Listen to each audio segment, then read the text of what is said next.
Chapter 16. Getting Ready for the Night. What was it which Cayley was going to hide in that pond that night? Antony thought that he knew now. It was Mark's body. From the beginning he had seen this answer coming, and had drawn back from it, for if Mark had been killed, it seemed such a cold-blooded killing. Was Cayley equal to it? Bill would have said no, but that was because he had had breakfast with Cayley, and lunch with him, and dinner with him, and ragged him and played games with him. Bill would have said no, because Bill wouldn't have killed anybody in cold blood himself, and because he took it for granted that other people behaved pretty much as he did. But Antony had no such illusions. Murders were done. Murder had actually been done here, for there was Robert's dead body. Why not another murder? Had Mark been in the office at all that afternoon? The only evidence, other than Cayley's, which obviously did not count, was Elsie's. Elsie was quite certain that she had heard his voice, but then Bill had said that it was a very characteristic voice, an easy voice, therefore, to imitate. If Bill could imitate it so successfully, why not Cayley? But perhaps it had not been such a cold-blooded killing after all. Suppose Cayley had had a quarrel with his cousin that afternoon over the girl whom they were both wooing. Suppose Cayley had killed Mark, either purposely in a sudden passion, or accidentally, meaning only to knock him down.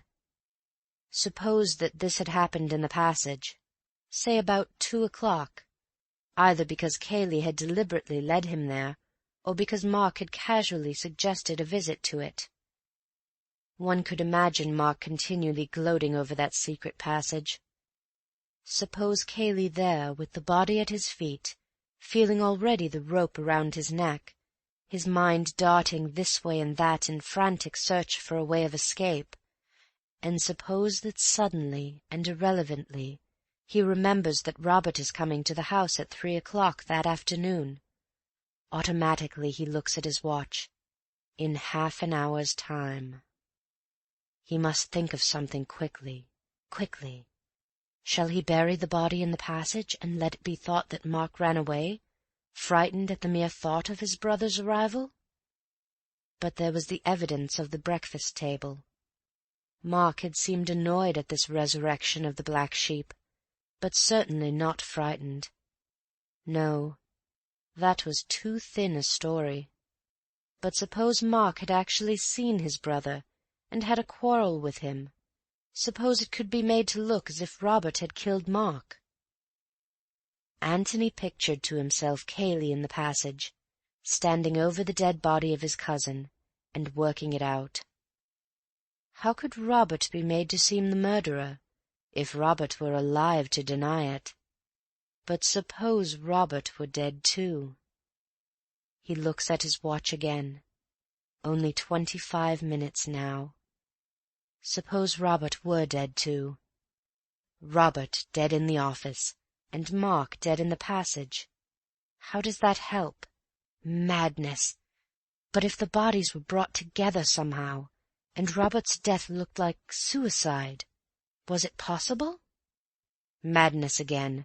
Too difficult. Only 20 minutes now. Too difficult to arrange in 20 minutes. Can't arrange a suicide. Too difficult.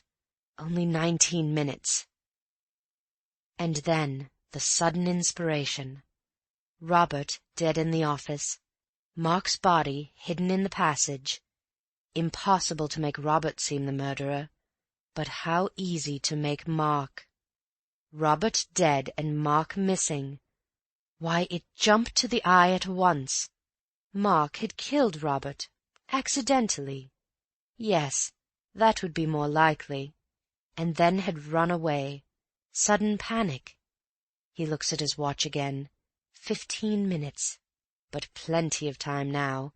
The thing arranges itself. Was that the solution? Antony wondered. It seemed to fit in with the facts as they knew them, but then, so did that other theory which he had suggested to Bill in the morning. "Which one?" said Bill. They had come back from Jallands through the park, and were sitting in the copse above the pond, from which the inspector and his fishermen had now withdrawn. Bill had listened with open mouth to Antony's theory, and save for an occasional "By Jove!" had listened in silence. "Smart man, Cayley," had been his only comment at the end. "Which other theory?" "That Mark had killed Robert accidentally, and had gone to Cayley for help, and that Cayley, having hidden him in the passage, locked the office door from the outside and hammered on it." "Yes, but you were so dashed mysterious about that. I asked you what the point of it was, and you wouldn't say anything." He thought for a little, and then went on. "I suppose you meant that Cayley deliberately betrayed Mark, and tried to make him look like a murderer." "I wanted to warn you that we should probably find Mark in the passage, alive or dead." "And now you don't think so?" "Now I think that his dead body is there." "Meaning that Cayley went down and killed him afterwards? After you had come, after the police had come?" "Well, that's what I shrink from, Bill. It's so horribly cold-blooded. Cayley may be capable of it, but I hate to think of it." "But, dash it all, your other way is cold-blooded enough. According to you, he goes up to the office and deliberately shoots a man with whom he has no quarrel, whom he hasn't seen for 15 years. "Yes, but to save his own neck. That makes a difference. My theory is that he quarrelled violently with Mark over the girl, and killed him in sudden passion. Anything that happened after that would be self-defence. I don't mean that I excuse it, but that I understand it, and I think that Mark's dead body is in the passage now, and has been there since, say, 2:30 yesterday afternoon, and tonight Cayley's going to hide it in the pond." Bill pulled at the moss on the ground beside him, threw away a handful or two, and said slowly, "You may be right, but it's all guesswork, you know." Antony laughed. "Good Lord, of course it is," he said, "and tonight we shall know if it's a good guess or a bad one." Bill brightened up suddenly. "Tonight," he said. "I say, tonight's going to be rather fun. How do we work it?" Antony was silent for a little. "Of course," he said at last, "we ought to inform the police, so that they can come here and watch the pond tonight." "Of course," grinned Bill. "But I think that perhaps it is a little early to put our theories before them." "I think perhaps it is," said Bill solemnly. Antony looked up at him with a sudden smile. "Bill, you old bounder." "Well, dash it, it's our show. I don't see why we shouldn't get our little bit of fun out of it." "Neither do I. All right, then. We'll do without the police tonight." "We shall miss them," said Bill sadly, "but 'tis better so." There were two problems in front of them. First, the problem of getting out of the house without being discovered by Cayley, and secondly, the problem of recovering whatever it was which Cayley dropped into the pond that night. "Let's look at it from Cayley's point of view," said Antony. "He may not know that we're on his track, but he can't help being suspicious of us. He's bound to be suspicious of everybody in the house, and more particularly of us, because we're presumably more intelligent than the others." He stopped for a moment to light his pipe, and Bill took the opportunity of looking more intelligent than Mrs. Stevens. "Now, he has got something to hide tonight, and he's going to take good care that we aren't watching him." "Well, what will he do?" See that we are asleep first, before he starts out. Yes. Come and tuck us up and see that we're nice and comfortable." "Yes, that's awkward," said Bill. "But we could lock our doors, and then he wouldn't know that we weren't there." "Have you ever locked your door?" "Never." "No, and you can bet that Cayley knows that. Anyway, he'd bang on it, and you wouldn't answer, and then what would he think?" Bill was silent, crushed. "Then I don't see how we're going to do it," he said after deep thought. "He'll obviously come to us just before he starts out, and that doesn't give us time to get to the pond in front of him." "Let's put ourselves in his place," said Antony, puffing slowly at his pipe. "He's got the body, or whatever it is, in the passage. He won't come up the stairs carrying it in his arms, and look in at our doors to see if we're awake. He'll have to make sure about us first, and then go down for the body afterwards, so that gives us a little time." "Yes," said Bill doubtfully. "We might just do it, but it'll be a bit of a rush." "But wait. When he's gone down to the passage and got the body, what will he do next?" "Come out again?" said Bill helpfully. "Yes, but which end?" Bill sat up with a start. "By Jove! You mean that he will go out at the far end, by the bowling green?" "Don't you think so? Just imagine him walking across the lawn in full view of the house, at midnight, with a body in his arms.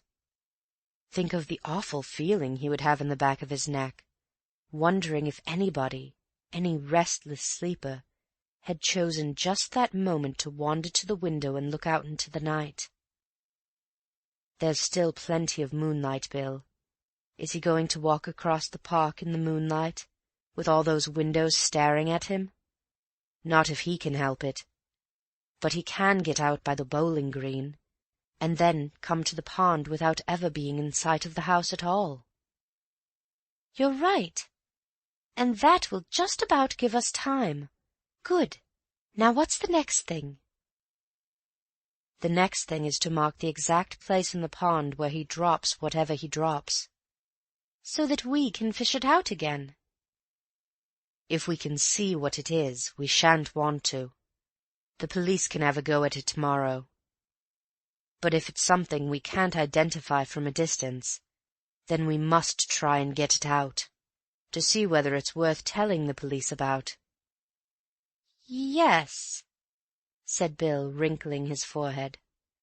"Of course, the trouble with water is that one bit of it looks pretty much like the next bit. I don't know if that had occurred to you." "It had," smiled Antony. "Let's come and have a look at it." They walked to the edge of the copse and lay down there in silence, looking at the pond beneath them. "See anything?" said Antony at last. "What?" "The fence on the other side." "What about it?" "Well, it's rather useful, that's all." "Said Sherlock Holmes enigmatically," added Bill. "A moment later his friend Watson had hurled him into the pond." Antony laughed. "I love being Sherlocky," he said. "It's very unfair of you not to play up with me." "Why is that fence useful, my dear Holmes?" said Bill obediently. "Because you can take a bearing on it. You see—" "Yes, you needn't stop to explain to me what a bearing is." "I wasn't going to. But you're lying here." He looked up. "Underneath this pine tree. Cayley comes out in the old boat and drops his parcel in. You take a line from here on to the boat, and mark it off on the fence there. Say it's the 15th post from the end. Well, then I take a line from my tree. Will find one for me directly. And it comes on to the 20th post, say, and where the two lines meet, there shall the eagles be gathered together, QED. And there, I almost forgot to remark, will the taller eagle, Beverley by name, do his famous diving act, as performed nightly at the Hippodrome." Bill looked at him uneasily. "I say, really? It's beastly dirty water, you know." "I'm afraid so, Bill. So it is written in the Book of Jasher." "Of course, I knew that one of us would have to, but I hoped—well, it's a warm night." "Just the night for a bathe," agreed Antony, getting up. "Well now, let's have a look for my tree."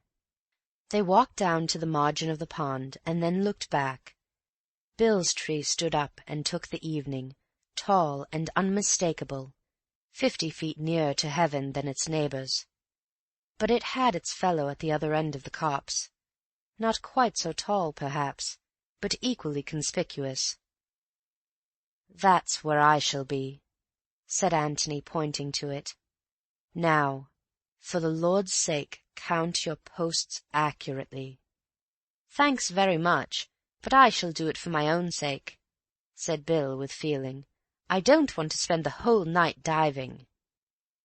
"Fix on the post in a straight line with you and the splash, and then count backwards to the beginning of the fence." "Right, old boy. Leave it to me.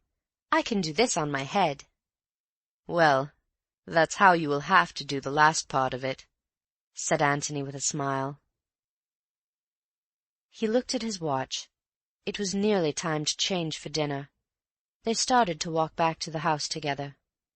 "There's one thing which worries me rather," said Antony. "Where does Cayley sleep?" "Next door to me. Why?" "Well, it's just possible that he might have another look at you after he's come back from the pond. I don't think he'd bother about it in the ordinary way, but if he is actually passing your door, I think he might glance in." "I shan't be there. I shall be at the bottom of the pond, sucking up mud." "Yes. Do you think you could leave something in your bed that looked vaguely like you in the dark? A bolster with a pajama coat round it, and one arm outside the blanket, and a pair of socks or something for the head. You know the kind of thing. I think it would please him to feel that you were still sleeping peacefully." Bill chuckled to himself. "Rather. I'm awfully good at that. I'll make him up something really good. But what about you?" "I'm at the other end of the house. He's hardly likely to bother about me a second time, and I shall be so very fast asleep at his first visit. Still, I may as well, to be on the safe side." They went into the house. Cayley was in the hall as they came in. He nodded and took out his watch. "Time to change?" he said. "Just about," said Bill. "You didn't forget my letter?" "I did not. In fact, we had tea there." "Ah." He looked away and said carelessly, "How were they all?"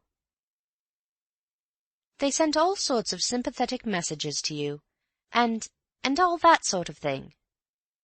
"Oh, yes."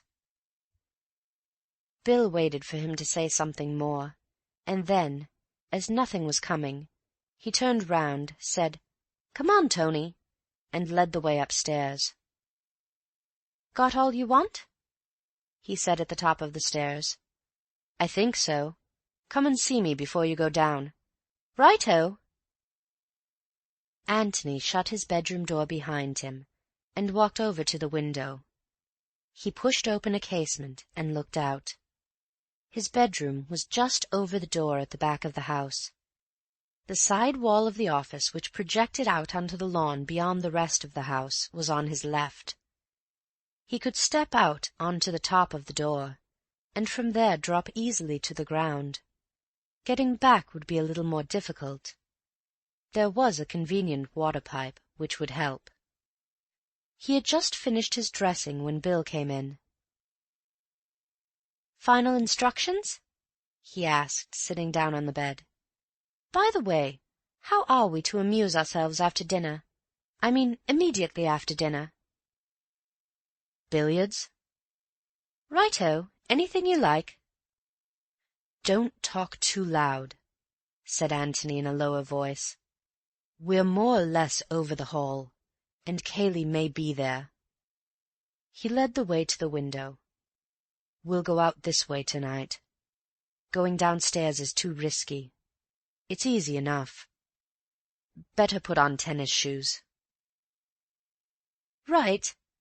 I say, in case I don't get another chance alone with you, what do I do when Cayley comes to tuck me up?" "It's difficult to say. Be as natural as you can. I mean, if he just knocks lightly and looks in, be asleep. Don't overdo the snoring. But if he makes a hell of a noise, you'll have to wake up and rub your eyes and wonder what on earth he's doing in your room at all. You know the sort of thing." "Right. And about the dummy figure. I'll make it up directly we come upstairs and hide it under the bed." "Yes. I think we'd better go completely to bed ourselves. We shan't take a moment dressing again, and it will give him time to get safely into the passage. Then come to my room." "Right. Are you ready?" "Yes." They went downstairs together. End of chapter 16.